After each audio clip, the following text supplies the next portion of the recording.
Assalamualaikum warahmatullahi wabarakatuh. Pemirsa News Kakak Media kembali hadir menjumpai Anda dengan menyajikan informasi serta liputan menarik yang berhasil dirangkum oleh tim redaksi.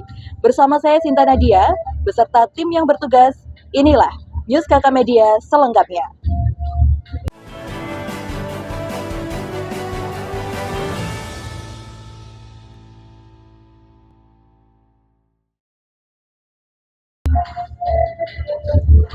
Baik pemirsa, saat ini saya sedang berada di lokasi pelaksanaan acara penutupan KKN tahap 1 UIN Syahwasil Kediri tahun 2026 yang diselenggarakan pada tanggal 12 Februari 2026 mulai jam 9 pagi di kantor Kecamatan Kayen Kidul.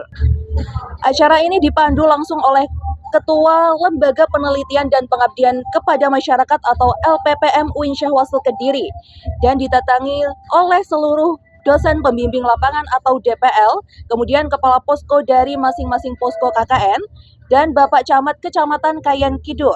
Bisa dilihat di belakang saya pemirsa, acara sudah berlangsung secara hikmat dan para peserta KKN juga sangat antusias untuk mengikuti acara penutupan hari ini.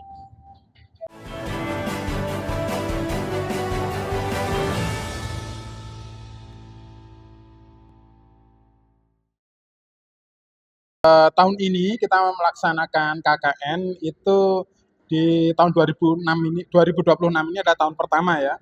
Tapi sesuai dengan tahun ajaran, ini adalah KKN yang gelombang kedua. Nah, program tema kita pada KKN kali ini adalah membangun desa berkelanjutan, berbasis moderasi beragama dan ekoteologi. Nah, secara umum pelaksanaan kegiatan KKN kita tahun ini yang difokuskan di Kecamatan Kayen Kidul di 6 desa itu dapat berjalan dengan lancar. Dan alhamdulillah respon dari para tokoh masyarakat terutama di desa dan Bapak Kecamatan itu menunjukkan respon yang baik dan itu menandakan bahwa kegiatan KKN kita berjalan dengan lancar. Gitu. Baik Bapak, lalu sejauh mana program KKN hari ini dan di hari-hari yang sebelumnya selaras dengan tujuan pengabdian kepada masyarakat yang dicanangkan oleh kampus? Baik, pada tahun ini dengan program kita di LPPM itu adalah terkait dengan moderasi beragama dan ekoteologi. Sehingga program kerja yang dicanangkan atau dilakukan oleh masing-masing kelompok itu harus mengacu kepada moderasi beragama dan ekoteologi. Dan syukur alhamdulillah beberapa program kerja yang sudah dilaksanakan di desa itu sudah sesuai dengan tema yang kita tentukan. Dan tadi sudah kita dengar sendiri dari pernyataan dari Pak Camat bahwa KKN UIN Syahwasil Kediri tahun ini sudah sangat relevan dengan kondisi masyarakat di Kayen Kidul. Gitu. Baik Bapak, lalu apa harapan dan rencana tindak lanjut LPPM setelah kegiatan KKN Gelombang 1 UIN Syahwasil Kediri ini resmi ditutup? Baik, pertama bahwa penutupan KKN atau penarikan ini adalah simbolik saja. Tentu hubungan persaudaraan, hubungan kerjasama itu akan tetap berlanjut dan kita usahakan, kita berkomitmen untuk tetap melanjutkan hubungan kerjasama untuk mendorong kemandirian desa agar paling tidak di Kecamatan Kayen ini nanti desa-desa yang pernah kita tempati KKN itu bisa beranjak lebih maju lagi ke depannya begitu. Selain itu nanti kita juga kita jadikan kiblat untuk membuat kebijakan pengabdian KKN tahun depan. Begitu, Mbak.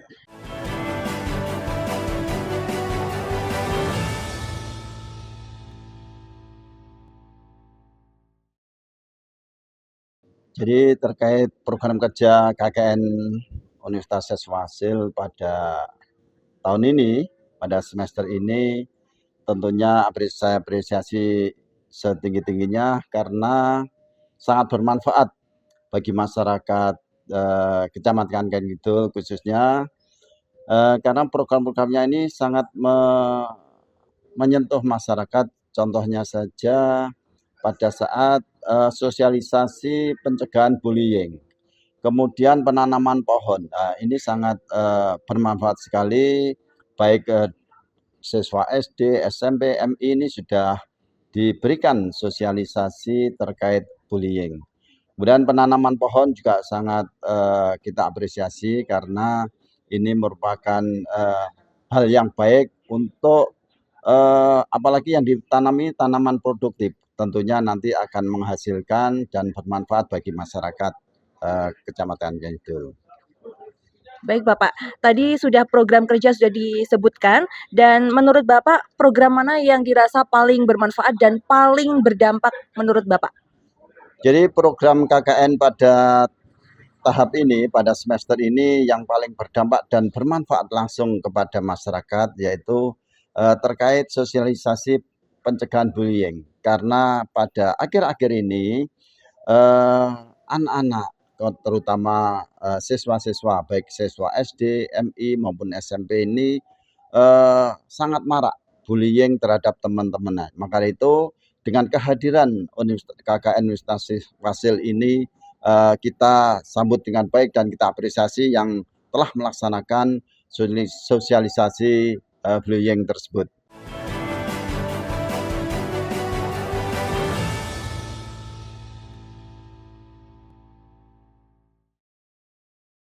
Bagaimana Bapak menilai kinerja dan partisipasi mahasiswa selama pelaksanaan KKN di lapangan?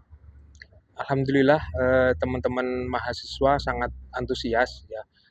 Terlihat dari proses mereka dari awal, mulai dari observasi awal, kemudian sampai kepada penentuan masalah dan juga potensi desa, sampai kemudian akhir itu mereka ya enggan untuk pulang. Saya tidak tahu itu enggan untuk pulang itu artinya mereka benar-benar kerasan atau memang benar-benar menjiwai arti dari pengabdian ya, tapi itu ya itu bagi mereka. Jadi saya melihat itu sangat positif sekali teman-teman semangatnya, terutama ketika berkaitan dengan pengabdian masyarakat, yaitu menurut saya.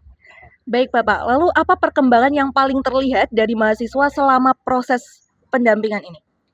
Kalau saya melihat teman-teman mahasiswa itu terutama soal pendewasaan ya, pendewasaan cara bermasyarakat karena selain memang program-program pokok, program inti yang memang dicanangkan oleh perguruan tinggi, mereka kan 24 jam, ya 7 hari dan 40 hari itu hidup bersama masyarakat dan itu tidak mudah. Jadi justru yang tidak mudah itu bagaimana mereka belajar untuk berkomunikasi, belajar untuk bersosialisasi, kemudian bagaimana membangun relasi dengan masyarakat, unggah-ungguh dan lain sebagainya itu malah justru yang lebih sulit di dalam masyarakat. Karena ketika kita belajar di masyarakat itu kita tidak boleh salah ya Mbak ya, tidak boleh salah.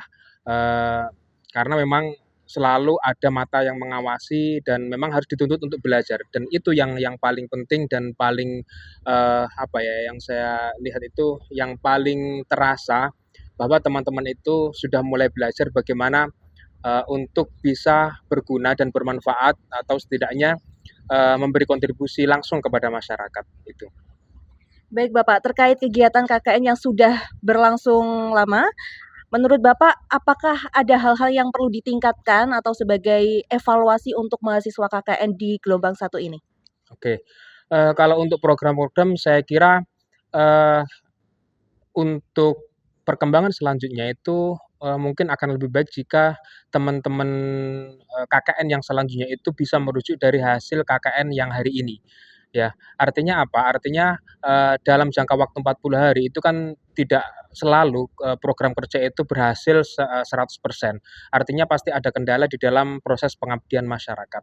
Nah, kendala itu bisa ditutupi atau dilanjutkan oleh kelompok-kelompok KKN selanjutnya. Jadi, hari ini mungkin, untuk target 1 sampai 10 katakanlah, hari ini mungkin teman-teman targetnya hanya bisa terselesaikan dalam skala 1 sampai 5. Nah, kelompok yang KKN selanjutnya itu bisa merujuk hasil dari KKN hari ini ya untuk melanjutkan angka 6 sampai 10. Artinya ada estafet, ada follow up yang kemudian ditindaklanjuti sampai kemudian program-program itu bisa berhasil untuk dilaksanakan.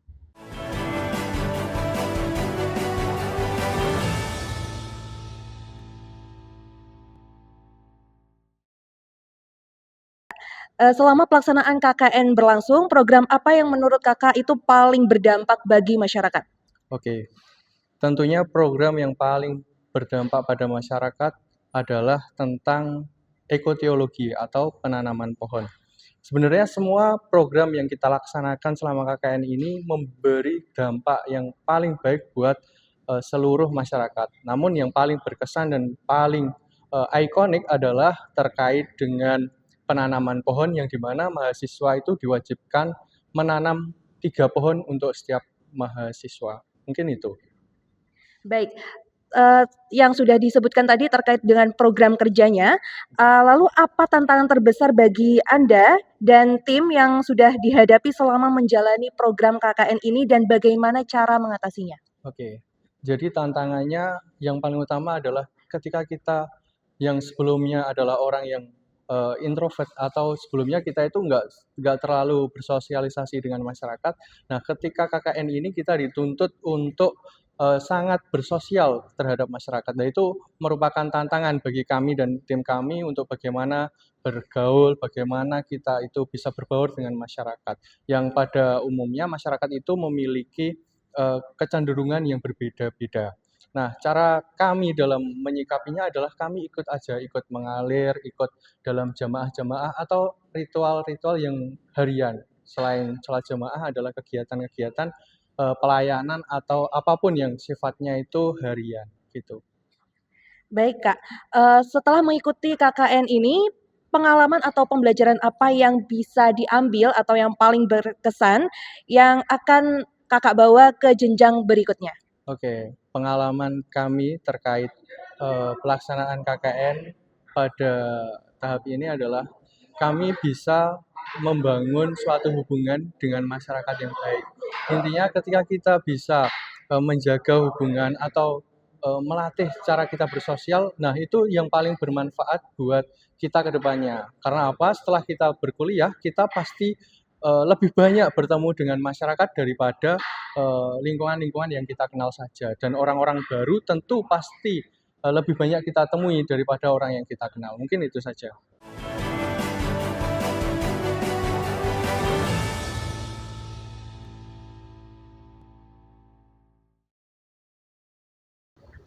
Baik pemirsa, itu tadi informasi yang dapat saya laporkan di lokasi mengenai acara penutupan KKN tahap 1 UIN Syekh Wasil Kediri tahun 2026.